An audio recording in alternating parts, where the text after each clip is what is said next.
Hello and welcome to the AWS Generative AI Partner Panel. My name is Jay McBain. I'm the Chief Analyst for Canalys.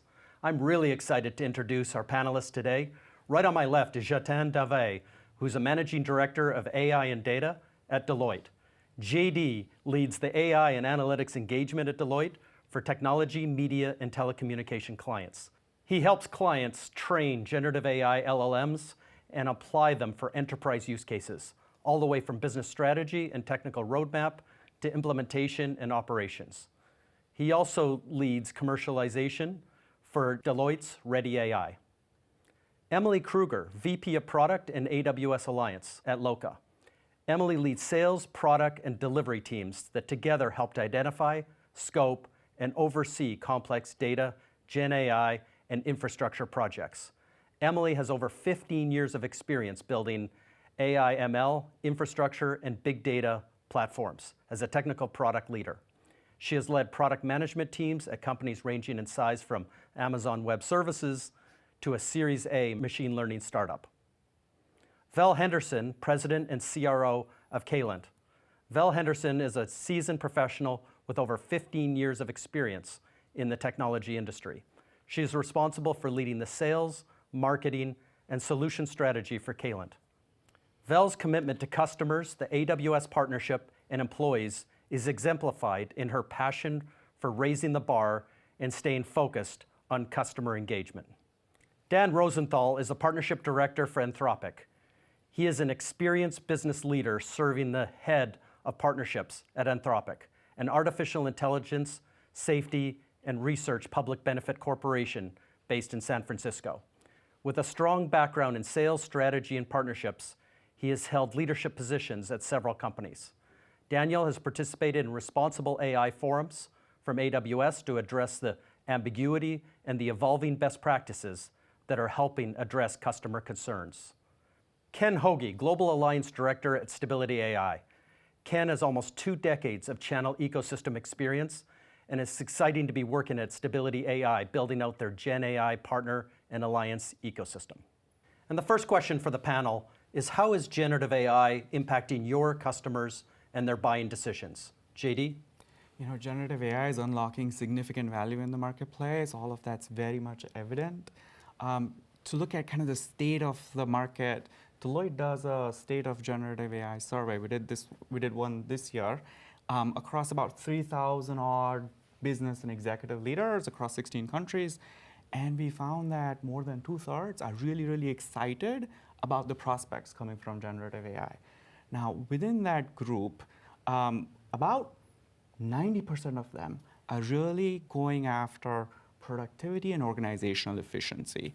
And it's very evident that, with what generative AI offers, productivity would be the first thing you go after because, it's fairly easy to go set up an Amazon Q-like productivity copilot.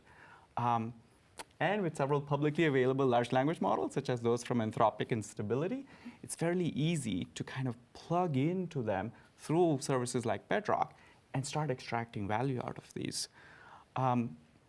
So we expect that in the market, the adoption for generative AI is going to go up significantly.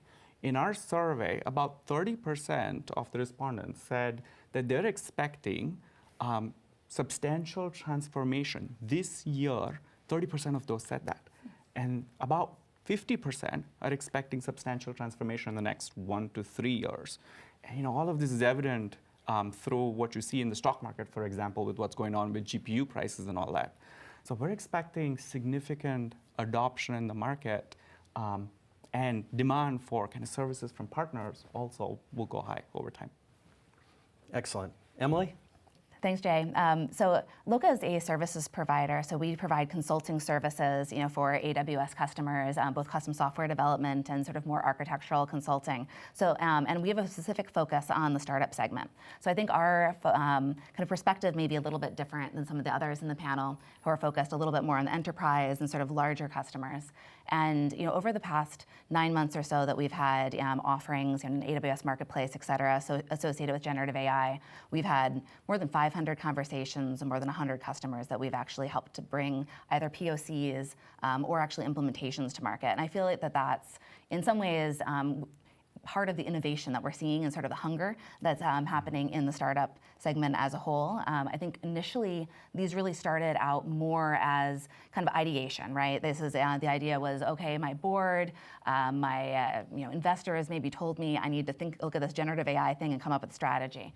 And over time, what we've seen is these use cases are actually evolving into more mature, more well thought through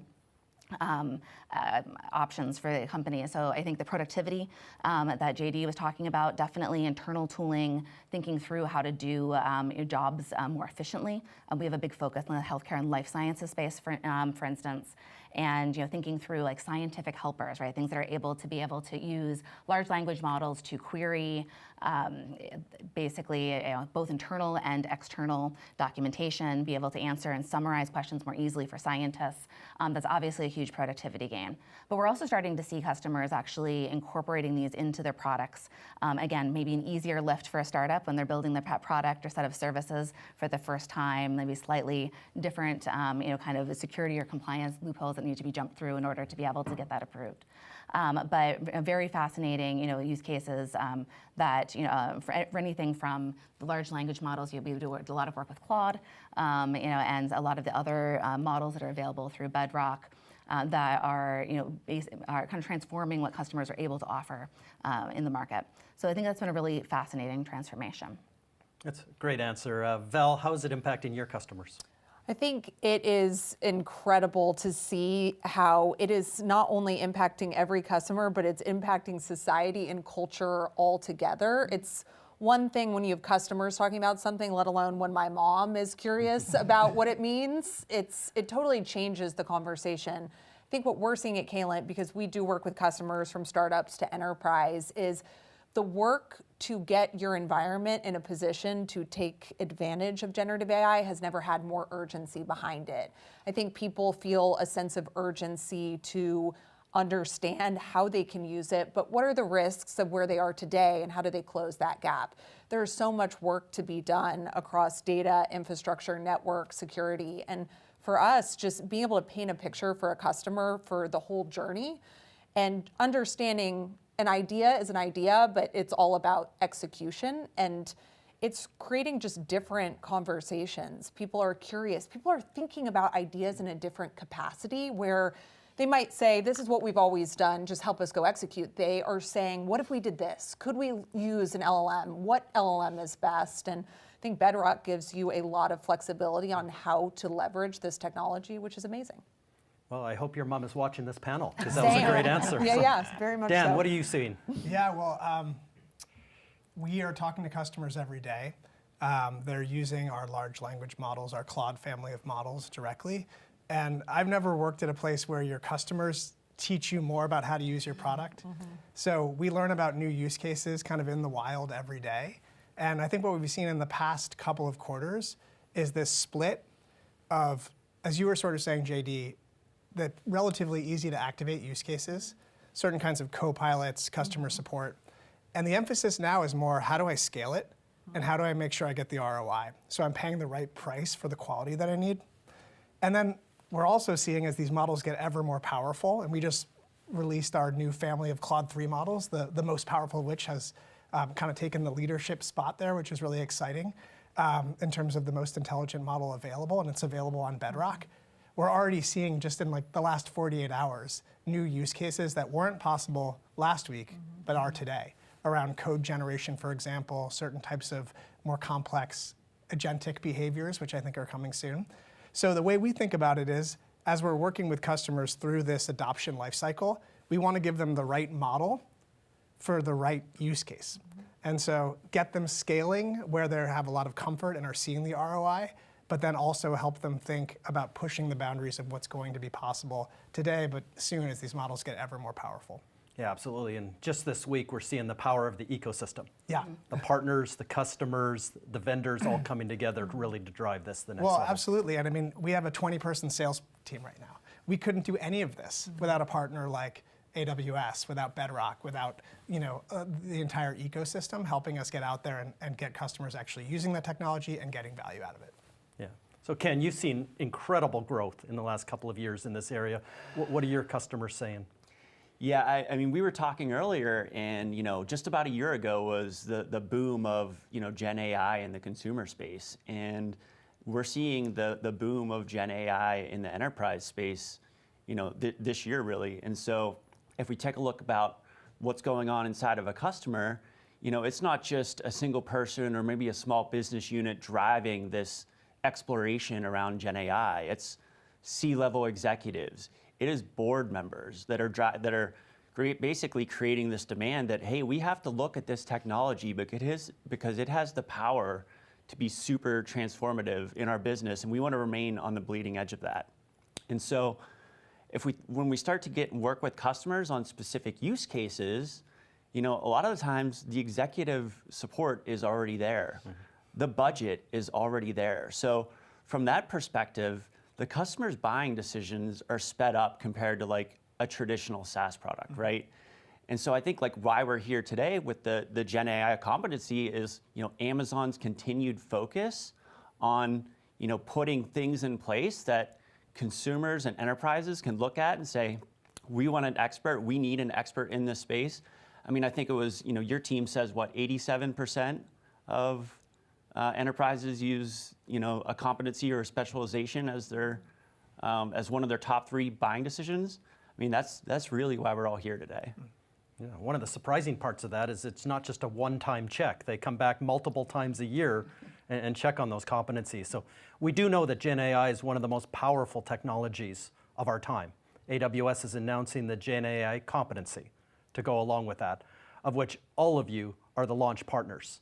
So let me ask you, how is the specialization changing the way you operate, and how will it help you and your customers succeed? JD? Sure, I can go first. The world of generative AI, as I said earlier, it's easy to plug in a Copilot. It's easy to access a publicly available LLM and get started with POCs. The challenge that we're seeing in the market is on the scaling side. It's hard to build, oftentimes, your RAG pipelines. It's hard to set the right guardrails around your models in terms of, for an enterprise, what can you do, what can't you do? And it's hard to deploy these in production and then kind of run these applications on top for large enterprises. In this space, we're seeing that large enterprises are probably not that well prepared in the space of talent, risk, governance. And I think that's where the AWS Gen AI competency comes into play, because it enables customers to find the right partner for what they need at that point in time to help them through this journey. We're extremely excited about the learning and training opportunities that our people will get through this, and also a lot of our co-investments in clients to help them accelerate from that POC space, putting systems into production and really getting value out of them. Yeah, and we're at such an early stage. There's no university degrees in generative AI. We're very early on. So Emily, I'd love to hear about how specializations and competencies are working with you and your customers. Absolutely. I think that the word ecosystem came up, a lot in the last set of questions. And I think that is really, when I think about what AWS is doing with Gen AI competency and really the commitment that they've had to launching tools like Bedrock and Q to be something that's more accessible, et cetera. And then also bringing in sort of best-in-class ISV partners, consulting partners with the competency. They're really putting all the tools out there for customers to be able to build out their own Gen AI solutions and be able to have the right support to do it, until there is a university degree, right? And so I think that, for us, as a partner, having access to a lot of the ISV partners, such as Anthropic and Stability through Bedrock, and being able to have access to the various tools and other ISV partners that are helping to think through what the future productionization problems are going to be to support these models is tremendously valuable. It allows us to deliver these projects with more quality, more quickly, and to be able to really deliver results for customers. So it's just what we need to see, right? And quick results so that we can have more investment in the Gen AI space within these companies. Yeah, and you mentioned earlier the industry specializations, but on top of that, there's customer or buyer type specializations, there's geographic specializations, segment or product type specializations, business model. So there are probably millions of permutations as we get more into this. And there isn't just one level of competency, but it's taking it to the customer and getting to that layer. Val, what are you seeing with your customers? I think two things. First and foremost, I believe that customers want people to have an opinion, and they want the partners they work with to have an opinion and to have a level of expertise. There is so much change and it's happening so fast. Having someone that is on the front end of understanding what are the changes, what are the things coming specific to AWS. It's why they're investing in these partnerships and this competency, so customers can trust us and know that they're in good hands. I think secondarily, it's a really interesting ecosystem. All the partners up here do something different, and it's also about building relationships amongst those partners, because Dan touched on this. We're learning every day about how things are changing and evolving, and I think we're probably better together in sharing that knowledge as a group. And I think that that's something that AWS has said they want to do more of and invest in that capacity. And I think this is just a really exciting time for them to plant a flag and say this not only matters, it is one of the most important things that we're doing. And I don't think innovation is the only thing that can matter. It's also about the evolution of how we're all working together as partners. Right, and when you're at the early adopter, early majority stage of a new technology, there's no 30-year resume that we're all going to put in front of customers. So they need things that are tangible, that they can look at and say that this partner is on the leading edge. Dan, what are you seeing from Anthropic's point of view? Yeah, well, we get that question all the time. Who can help us do this? We're excited about it. We've seen the demo, we've played around with it, we're ready to go. But I've got a 20,000 person organization. Who's the right partner for me to actually see it through and all the change management that you described to get the impact, so it goes from being a POC to something that actually transforms the business? And that's up and down kind of partner scale, because we work with a lot of startups as well. And Deloitte may not be the best fit for a 10-person startup, but other partners in the ecosystem that we can point to quickly and say, no, they're great. And they're great on Bedrock. They're great with Amazon. That gives us a lot of leverage. It helps us a ton. I think the second piece is, Amazon's been such a great partner to Anthropic. The possibilities we now have are just to go that much deeper on how we work together technically. We're already sort of using AWS infrastructure to train and host models, but there's a lot we can do around ML ops to make it even easier for enterprises to access these models and kind of put them to work. And on go-to-market motions as well. So being part of this ecosystem, figuring out the industry-specific use cases, and being able to quickly deploy them and say, hey, I've got an easy button for you in the enterprise. You don't have to figure all this stuff out from first principles, and here's your trusted advisors. That's a huge asset for us. Yeah, as an analyst in partnerships, one of the things that shocked me actually at Deloitte and at the global system integrators is they're literally working with startups. Yeah. 5 people in a garage and Deloitte. So it's an ecosystem-based game, well, and it's not just the big banks. I didn't know you guys were doing that. That's so great. it's not just the big banks and big governments. Right. It's coming from everywhere. And Ken, what are you seeing from your side?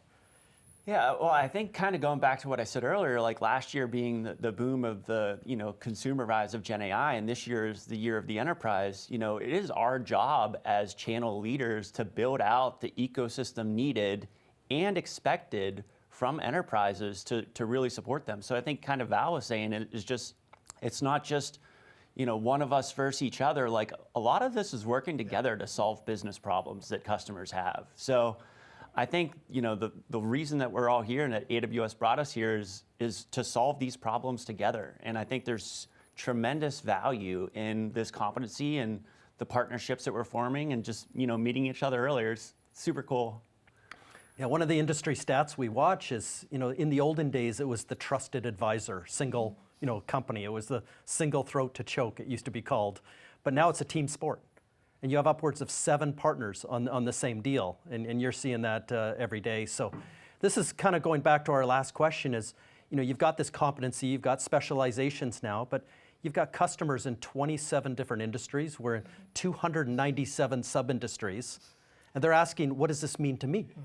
And how do we, and based on compliance or regulatory pressures or governance that we need to think about it differently, how do we think about specific industries? Are one or more of these more relevant to Gen AI? JD? At Deloitte, we serve more than 80% of the Fortune 500s across all of the industries. we're seeing, call it general demand and traction coming from like life sciences and healthcare, from the government, surprisingly in the AI space, from financial services companies. And these are typically the kind of industries that you would think of in the space of AI. But alongside with them are retail organizations, consumer-facing companies, energy companies, technology and media clients. Pretty much everyone's interested in this space at this point, which is amazing and phenomenal. There aren't, for us, we look at what can you do overall with AI, and most of us start with kind of, what modality are you looking at, and what type of a use case is it? Is this summarization? Is this a rewrite, right? At that level is where we start with technology. For us, that it's all about going deep in a particular industry and helping the large enterprise buyers figure out how is AI or generative AI going to apply it to their process, their business function, how are they going to unlock value? From a function perspective, we're seeing substantial ROI coming from customer service, marketing, research, kind of those spaces. Customer service, marketing, sales, those spaces. And in those, ROI is fairly easy to measure. You can see what was my call handle time and how did that drop, and therefore how much money am I going to save? So we're seeing significant adoption in those spaces through AI. Great. So Emily, you mentioned a couple industries earlier. How would you kind of rank where generative AI has had the biggest impact the soonest? Yeah. I mean, for our company, about 60% of our customers are in the healthcare and life sciences verticals. And so we've seen, I think, a very interesting kind of diverse adoption of these models specific to those, kind of domain-specific use cases, really, in the areas. So, for instance, we have sort of a lot of the large language models that are being used. I mentioned scientific helpers, but one of our customers, Pendulum Therapeutics, for instance, they are a company that's kind of transforming gut health. They have been using generative AI to be able to look at their customer reviews and be able to actually pull out feedback that they wouldn't have been able to do across a huge number of sort of quantitative information, and get more quantitative results from what would have been more qualitative reviews from these customers. And that's a relatively simple use case to be able to deploy, but tremendous in-business impact. We have things from that all the way to companies that are really looking at changing the way that drug discovery works, and looking at specialized models, for instance, things like Protobert or ESM1B, and thinking and using these models that have been trained on proteins or human and primate genomes, and retraining them with our own data, for instance, cancer genomes, or genomes or protein structures associated with bacteriophages, and being able to think through how this can really accelerate the drug discovery process and get much better quality targets so that they can be going to market with these drugs more quickly. So I think it's a really bright spot of what's happening in generative AI, that this could really change the world. It could literally cure cancer, in many cases. And that a lot of, I think that what we're going to be seeing as there is there's this general models and general use cases, I think, JD, that you're talking about, I think we're also going to start seeing much more specific models, whether they be smaller models or larger models that have been fine-tuned, that are really about these domain-specific use cases. So to me, at least in the space that we're working in, verticalization is really a big theme that we're expecting in 2024, more so than what we've already been seeing. That's excellent. So Val, is there any specific industries or sectors that you've seen early strength? We're really well diversified, which I think has been great because we're seeing broad-based adoption, which is exciting, and we're learning along the way. I would agree with Emily. I think this year it's going to change a lot in terms of the specific types of use cases versus more of the low-hanging fruit from the customer success, support, and from marketing. The exciting thing for me is we work with a lot of different ed tech customers, and it's pretty incredible to see what they're doing in that space to change the way learning is happening and the speed at which students are getting coaching and feedback on the work that they're already submitting and doing. And I think there was panic in the beginning to think about, oh no, are people just going to be using generative AI to do the work for them? And we're seeing the opposite. We're seeing it change the way people are thinking about the work that they're doing and what they're producing, and acting with a different level of curiosity. Learning how to prompt and what that looks like is an incredible art, and we're really excited about what we're seeing in that space. Excellent. So Dan, you mentioned your salespeople. Are they divided up by industry, or are they divided up by geography? What are you seeing from from an industry perspective? They are just divided. They're quite busy. But no, actually, we recently moved to an industry-specific model with an enterprise because the needs and the demands of different, the needs of a government customer look pretty different than healthcare or life sciences, certainly insurance and financial services. So those are the ones that we've looked at, and then telco. It's interesting that you said like customized models or fine-tuning models. So one, we'll be able to fine-tune the Claude family of models in Q2 on Bedrock, which is really exciting to kind of get there. But we have started to do that just because you can imagine each industry has its own quirks and complexities. I think the common theme is we tend to look at those that are operating in regulated environments where trust and safety, security are paramount. And one thing that's picked up very recently, because now we have the capability, is multimodal. So think about an insurance company or a healthcare company, hospital groups that have handwritten notes and archives going back decades. That data was just sitting and unable to be used. Now we can actually transcribe it, analyze it, pull it in, along with structured data sources. So I think that's one to watch. That'll happen quickly and have a huge impact. That's great. So, and I know AWS and Anthropic have huge horizontal opportunities across every industry. Next week in Las Vegas, I'm at one of these big telco shows. Sure. So interested to, once we drill in on a vertical, what the story is around generative AI. So looking at it both ways is pretty exciting. So Ken, I know you're working in a lot of different areas. Where are you seeing the most success today or the greatest interest? Yeah, so if you look at Stability's kind of focus, it is in the media space. So if you think about, text to image, video, 3D, audio, those are the spaces where we're really kind of focused in on. So if you think about anyone that's really creating content, they're great opportunities to partner together. And so spaces like marketing and advertising, media and entertainment, gaming, those are all kind of verticals where we've been having a lot of conversations. But to kind of what Val was saying earlier is, we have some great opportunities in some other spaces where, frankly, we wouldn't really even think about kind of targeting. So we have one in the ed tech space now. Right. This company, they do essentially content for their online classes. And so not only are they doing content, but they're also incorporating AI as part of their lesson plans. So ensuring that the next generation is educated on AI. And I just think that is just super cool. Yeah, so it's not just the industry, it's the function within the industries and, again, that broad-based adoption. Yeah. So we kind of dug into use cases. Emily, you shared one of them. And I want to take a double click there because this is where I think most people are looking. Where are these early use cases? What are we really solving for? We talked about, curing cancer.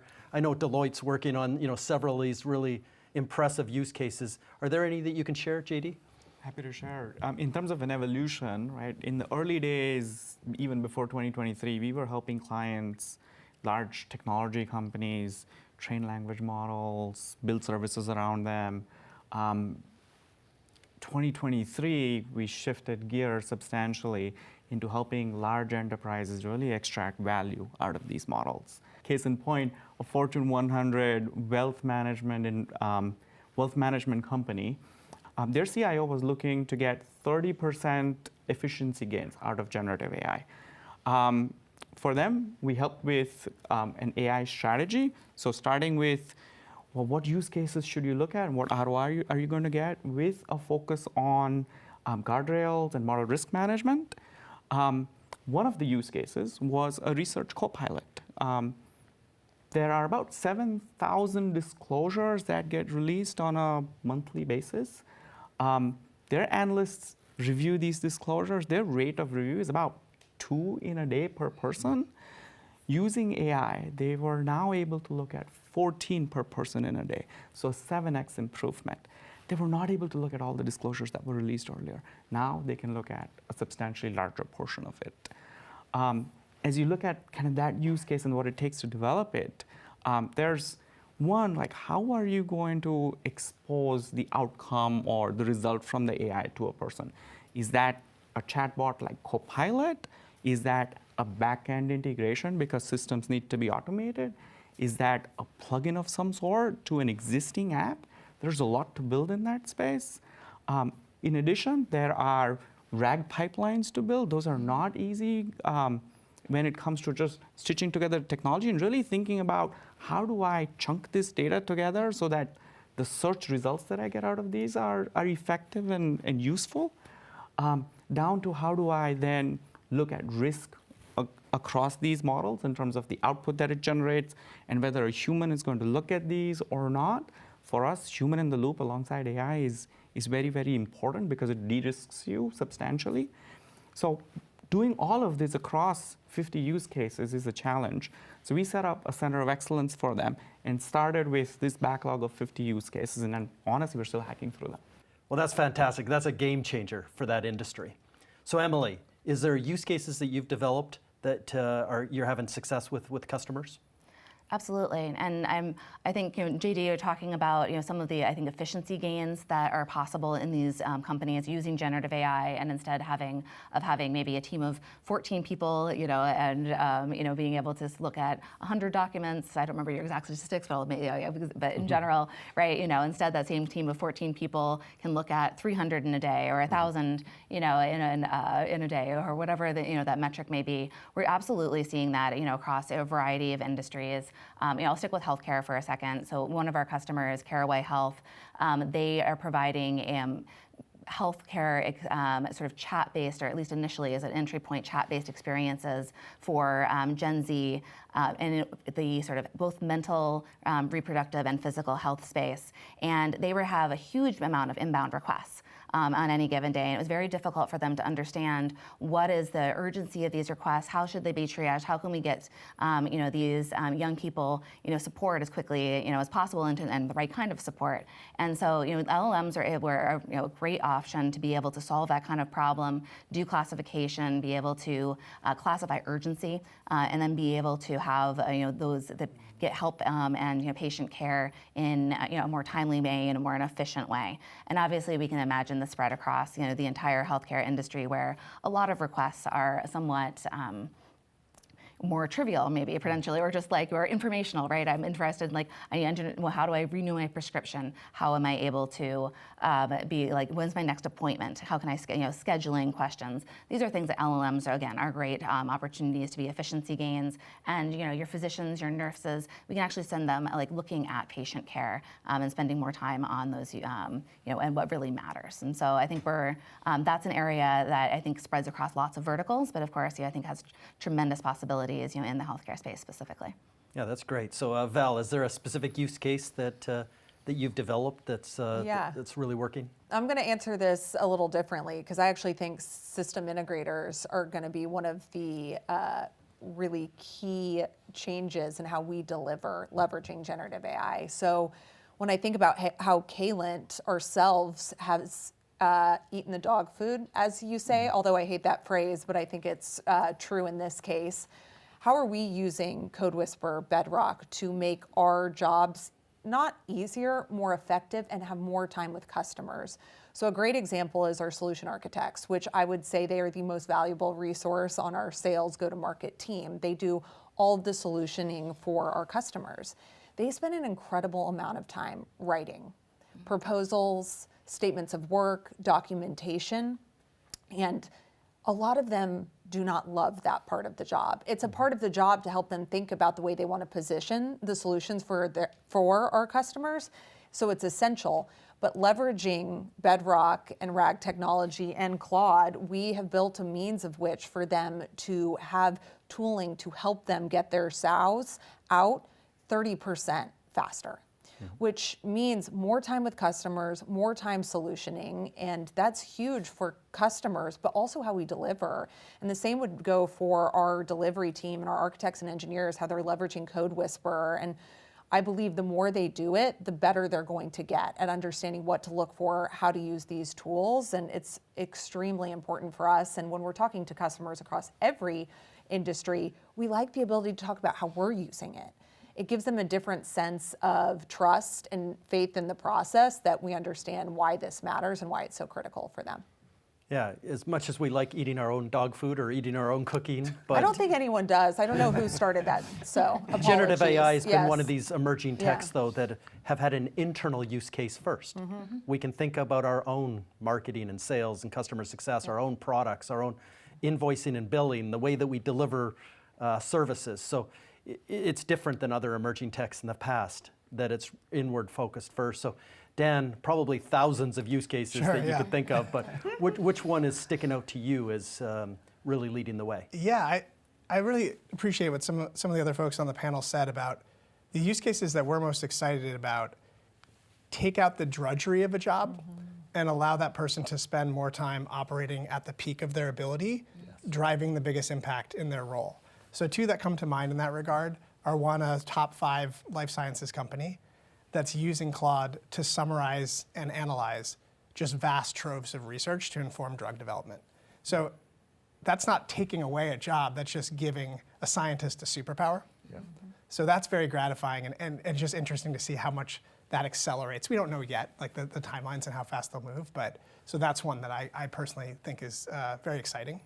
And then the other is in legal services. So this is an area where, a market that moved very quickly. Part of their core product, of course, like, think of LexisNexis is the example in this one. They've always had an offering to kind of give lawyers and legal professionals access to case law and all sorts of things to look up and search. But now we're getting to the point where you can actually get first drafts that are already coming out at a very high level, answering sophisticated legal questions. And again, I'm married to a lawyer, so I'm not looking for this one to go away. But starting at that point of, great, I'm already a good way there, where can I take it next? I think that's just a huge point of leverage in an industry like that. Yeah, I love the term superpower because I have a daughter who just became a lawyer, so Okay, we there have you this conversation all the time. But the hours and hours and hours spent in the library, Right. versus doing that superpower work, Yep. is I think what generative AI is. Yep. And so, Ken, this is your superpower as a company. What is one use case that sticks out to you?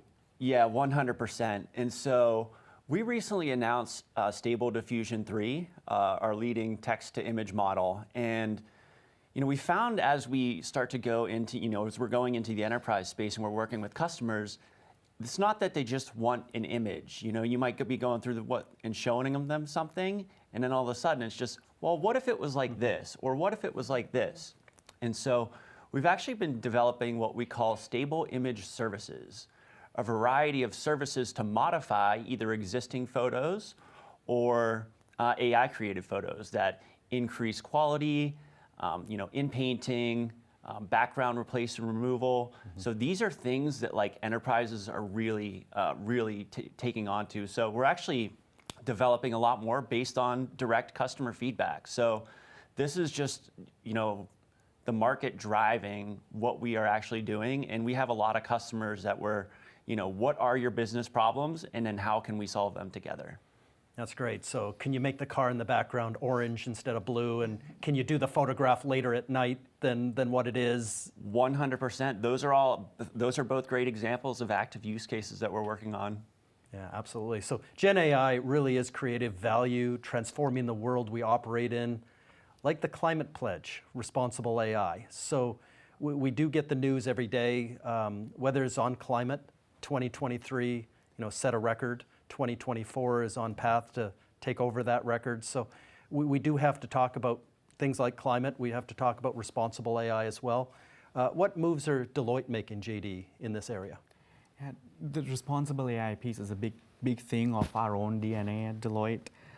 We've been thought leaders in this space. We've published a book in this space. A lot of our frameworks, as you look at them, you'll see similarities with what NIST is publishing and a whole bunch of other regulators are pushing in the marketplace. For us, generative AI is really unlocking a lot for humanity in general. You heard about from the panelists here on the drug discovery space. For us at Deloitte as well, a few months ago, we launched Deloitte's Quartz AI service, which is helping life sciences companies accelerate in that space. And it's not just the drug discovery portion. Tied with that, what generative AI is enabling people to do in this world of clinical trials is understand a little more.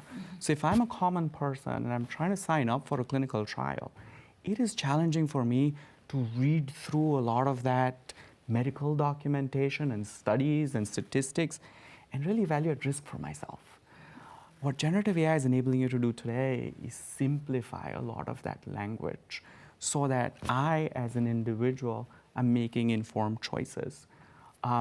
All of this, we're also building into our own assets in the Converge Health Suite and series. For us, though, doing this responsibly is very, very important. So there are a lot of questions to be answered. And I'll be honest, we don't have answers to all of these questions around how do you manage privacy? How do you manage the changing, evolving regulatory landscape? How do you look at safety and security? And really kind of that robustness and the trust that you can put in the output of AI. Good answer. So Emily, how do you approach responsible AI and what are customers asking today? Yeah, absolutely. I mean, obviously we've talked a lot about drug discovery. I won't, go, I think, further there, although I think it's, again, a particular bright spot in the space and responsible and, a game-changing use of generative AI. But we've been talking a lot about simplification, and we've been talking about, in general, making jobs easier, giving people superpowers, right? I think what this is also opens up the door to do is the ability to reduce waste overall, right? So be able to think through how can we do things more efficiently, how can we be more responsible, and some of these models can kind of guide in that direction. So for instance, one of the customers we're working with in the climate tech space, a company called Block Power, they are focused on taking sort of aging buildings and turn them into sort of climate-friendly spaces, things that can be reused, maybe have a second lease on life, and have a variety of tools that are available for consumers to be able to do this. And so what they've been using generative AI to actually help guide, people with with buildings through these decisions, thinking how to make these decisions in, a smart way, maybe a cost-effective way, but also one that's ultimately going to reduce the footprint, of these spaces, both for its future use, its future energy consumption, but also not be waste, and that we have to tear this aging building down. We can give it, a more use overall. So they've done this across 5,000 buildings so far and growing, obviously a startup, so more impact yet to come, but very exciting. And I think that's just one snippet of many different stories of waste and waste reduction, how we can use our superpowers for good. Yeah, absolutely. And generative AI, another use case, is help in solving some of these really large problems we don't have answers to today. Power, fresh water, and those things as well. So Val, what are you seeing in this responsible area? Yeah, I wanted to double click because we are working with another company that is really focused on reducing greenhouse gas emissions. And it's crazy to think, and you touched on it, cars refresh every 7 years. And every time they refresh, they get greener. Buildings are built and they typically are not refreshed on the same level of urgency. And this company we're working with, Brainbox AI, and they're based in Canada, and they've made it their mission to really change what that means and how to help companies achieve greater green sustainability with HVAC, which sounds so boring and so dated in legacy, and they're really thinking about it in a totally different way. And they're actually launching later this month a product that's going to be a generative AI assistant to help building managers understand when changes need to be made, which right now a lot of those changes don't happen until something breaks, and it's really going to be proactive. And it's going to change the way companies and building managers think about the HVAC. And it can actually be a way for them to save money and add to a building rather than just something they have to maintain. Yeah, that modular approach where generative AI predicts and prescribes these type of savings and or upgrades that should be needed when they're needed as opposed to when they break. Dan? Well, responsible AI is core to our mission. So the founding story of our company was the team that was leading the large language model division of OpenAI broke off 3 years ago just to focus on large language models, and also took the safety team with them to focus on scaling them safely. And that's been core to our mission, and we've published our responsible scaling plan. And we've been really gratified that we've influenced the other two largest players in the market to publish theirs as well. So that's one thing we're trying to do, is influence the broader ecosystem to embrace safety and thinking as far ahead as we can to try to think about some of the risks as these models get more and more powerful. And then I think the other piece is we developed a very novel application, constitutional AI, where we can actually train our models on something like a constitution so that it reflects our values. I think that's very important as these become more and more integrated into society and into businesses. Yeah, and I don't think it's lost on anyone during your bio that safety was the second word. that Yeah, I well, said. because safety translates to risk for the enterprise. And you don't want a chatbot spitting out something egregious. And in order for these things to have the desired effect, we have to be able to understand them and to control them. So that's kind of what safety means in the context of our organization. And we just had a court last week in Canada tell the airline that Right. they have to stand behind their chatbot.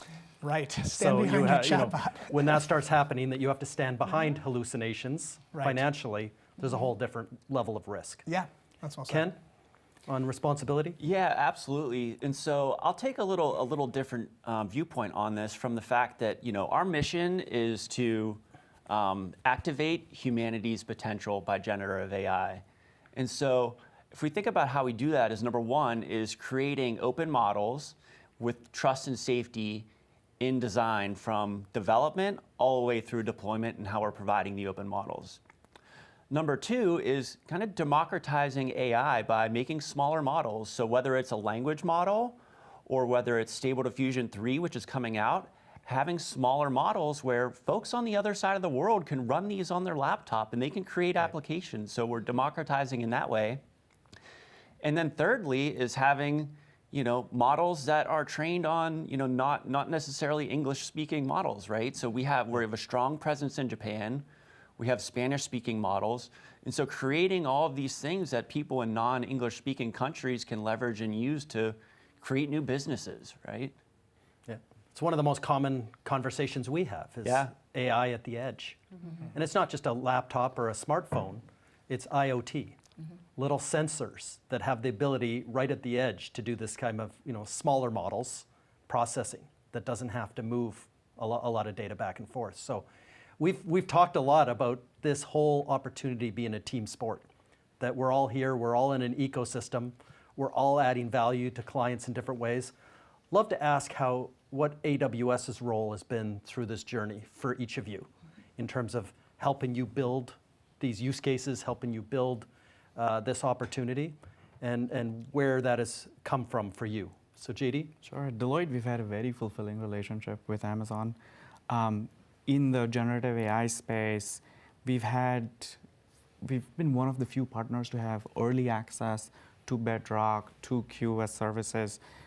We had access to their product management teams that shared with us kind of the state of affairs of the models and services as they were being built, and also what was on the roadmap. So that helped us inform our clients, large enterprises, as they were making decisions along the way as to what service do I have access to at this point in time, and therefore how does my roadmap shape? Because the technology is changing very, very rapidly compared to what a large number of CIOs are used to seeing. And therefore knowing the roadmap and how that's shaping up has been very important in this space. With the Titan team or the partners team that we work with, they've helped us significantly in terms of helping our people learn and train on the Bedrock services. We held about 4 city-based roadshows here in the US, even before Bedrock went GA, helping the Deloitte partners, managing directors, and senior managers kind of understand what is it in Bedrock and what is in there beyond just call it like the large language models, because there's a lot in there beyond just having access to the AI portion of it.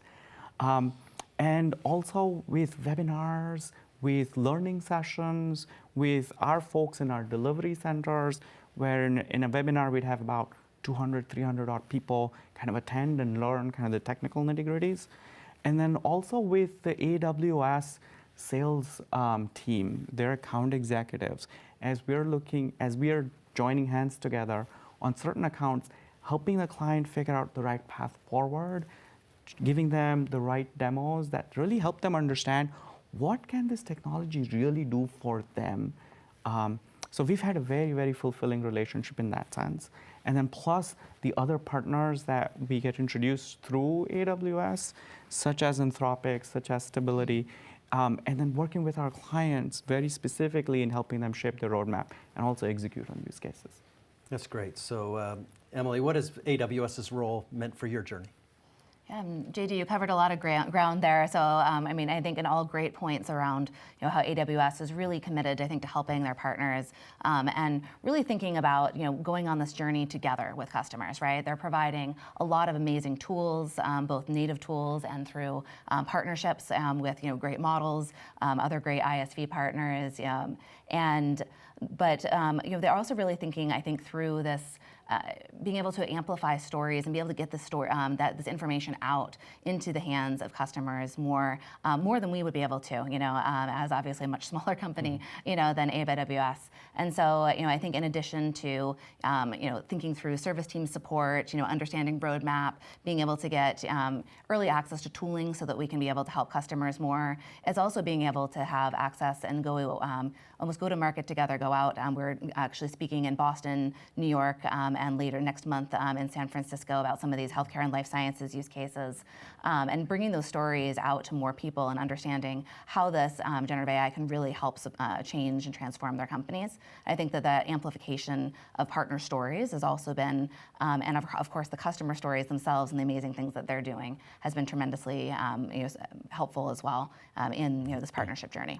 That's great, taking the show on the road. Yeah, absolutely. So Val, what is AWS, how have they helped you in your journey? Well, Caylent is an all-in with AWS Partners. So for us, our commitment to AWS is 100%. So in terms of generative AI, I think their approach was really unique when you look at the other large cloud providers and how they developed Bedrock.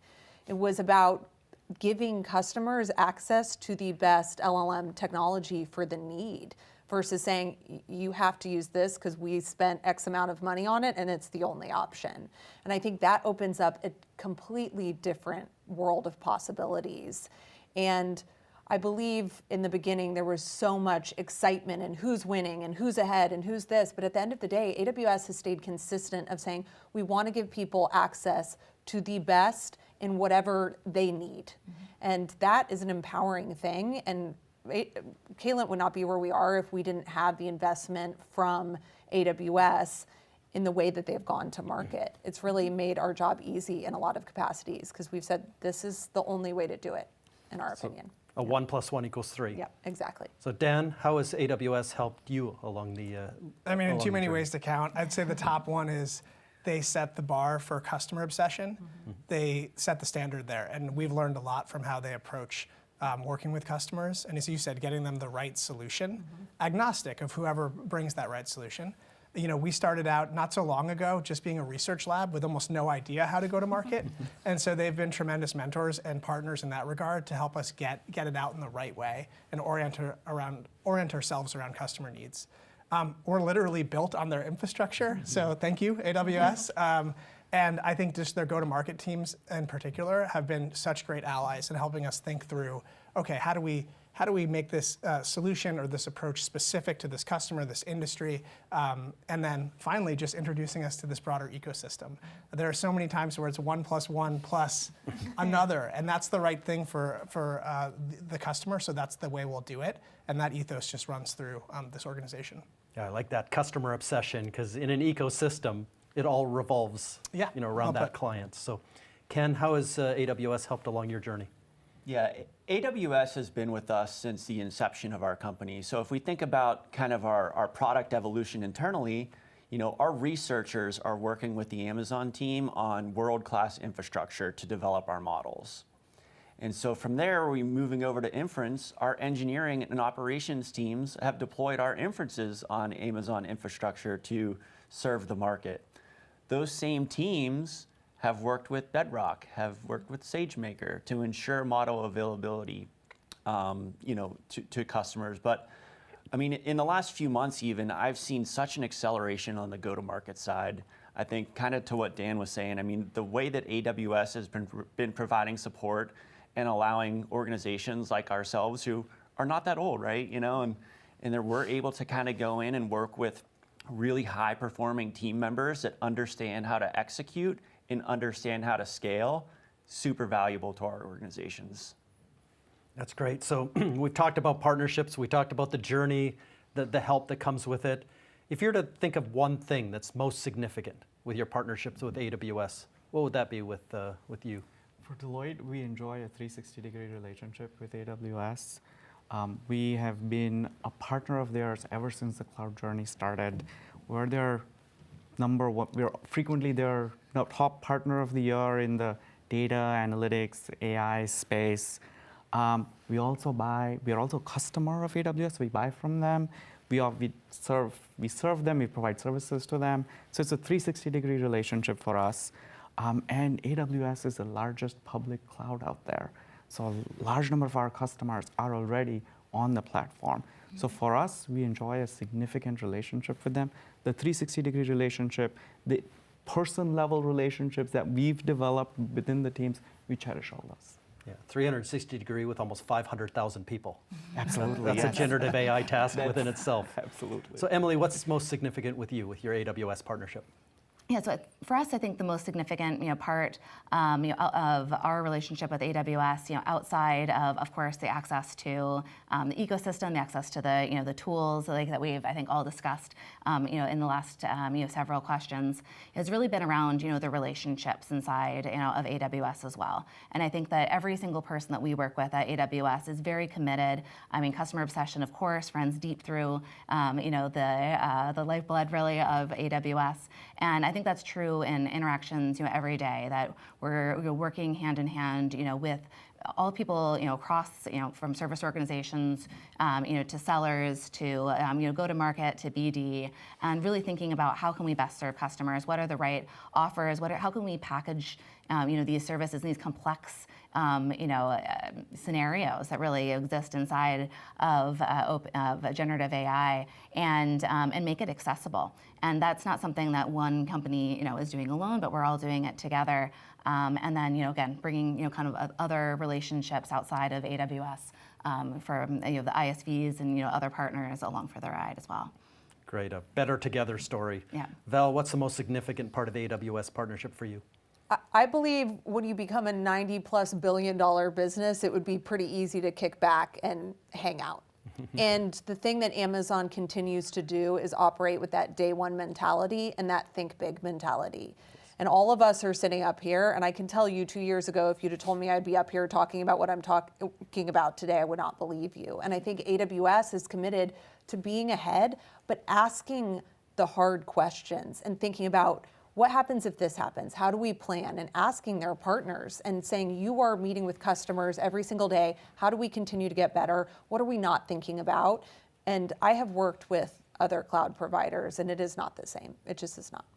Yeah, I think it's hard to lay back with a 59% compounded growth rate over the next 5 years. So, and $158 billion in partner services that will be generated with these partnerships. So, Dan, what's the most significant part of the AWS partnership for you?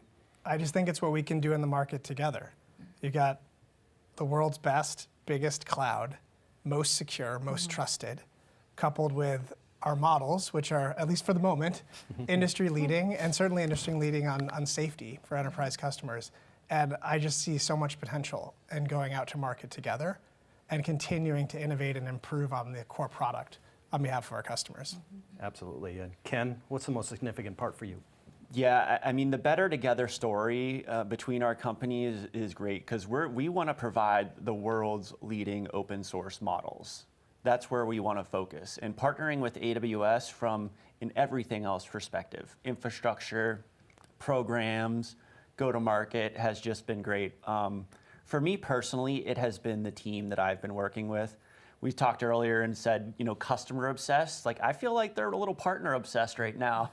But I'm feeling the love, and our team has just been stellar in understanding that there's an opportunity in the market that we need to seize. But to do that, we need to execute, we need to have a plan in place, and we have to deliver on that. Great. And that's, I think the better together is weave through all these answers today. And I want to end with a question for you at Stability and Anthropic. So what specific use cases are you working on with other partners? So we talk about better together, and maybe there's more layers to this story than what we've talked about. So how is your relationship working? And maybe Dan, I'll start with you. Sure. What other layers in this ecosystem are serving this customer obsession? Well, we've got JD over here representing Deloitte. Obviously, the consultants, the trusted advisors who are trying to navigate, what do I even do with this technology? How do I think about a multi-year transformation? We are not well equipped to have that discussion in a rigorous way. We don't understand their existing architecture and data systems and so forth. So I think the sort of GSI, SI ecosystem will be critical for us, and that's one area where we've been doing a ton of partnering. I also just wanted to not forget the startups. There are a bunch of really scrappy AWS partners that are smaller boutique shops that have really helped us stand up use cases, even within large enterprises, because they're so close to the technology. They're sort of power users of LLMs. So I'd say those are two subsegments of partners where we've seen a ton of traction. So truly a team sport. Yeah. All right, so Ken, what other partnerships are really bringing customer obsession and delight out there? Yeah, absolutely. So if we think about the demand that I was talking about earlier, what customers are looking for, it's not just an image model. They're looking to do these other things on top of it, such as, in-painting and background removal. So what we've done on our end is create those services that I've talked about. But how do we take that to market? That's where the partners come in, right? So we need to have them out there understanding what these customers are looking for, and then how to go in and solve these specific use cases with stuff that our amazing researchers and engineers have created. Great answer, and wow, what a session. Thank you so much. What an expert panel that we had today. I think we covered all the bases on partnerships and the customer opportunity, and really the opportunity all of us have in generative AI, not only today, but looking forward. We're at the very start. We're in the early adopter stage, looking ahead to early majority. This is, world impact. This is global GDP impact type of stuff that we're talking about in the trillions of dollars. Mm-hmm. So I'm so excited for all of you to offer up, expertise and your opinions today. And thank you for joining this session today on generative AI, sponsored by AWS.